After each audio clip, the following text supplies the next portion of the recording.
రామేశ్వర క్షేత్రానికి వచ్చాం.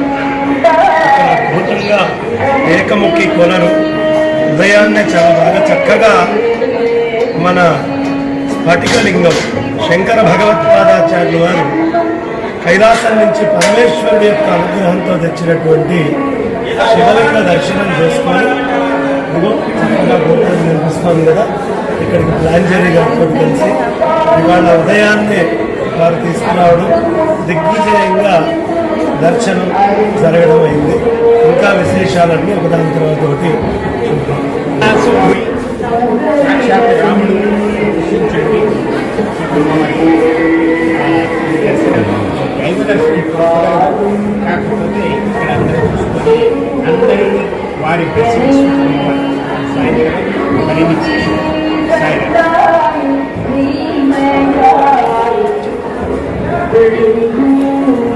మనకి రామేశ్వర క్షేత్రానికి వచ్చాం. పూర్వ పురాణాంతర్గతంగా ఈ రామేశ్వర క్షేత్ర విశిష్టత ఉంటుంది. అలాగే శివపురాణంలో కూడా చాలా విశేషంగా ఈ క్షేత్ర మహాత్మ్యం చెప్పబడుతుంది.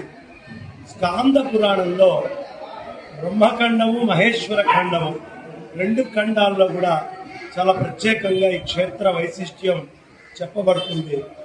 ఇక్కడ రామచంద్రమూర్తి తను బ్రహ్మహత్య దోషాన్ని పోగొట్టుకోవడానికి ఆయనే లింగ ప్రతిష్ఠ చేసినట్టు స్కాంద పురాణం మనకి స్పష్టంగా చెప్తోంది.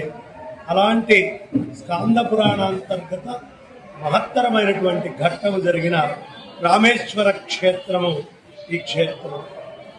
లాంజరీ గారితో ఇవాళ చక్కగా రావడం అయింది.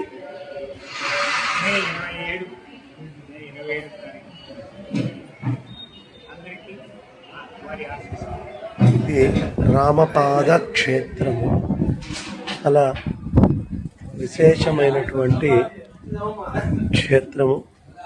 రామేశ్వరంలోనే రామపాదం. ఈ పైకి ఎక్కితే కొండ మీద చెరువు అది కనిపిస్తుంది.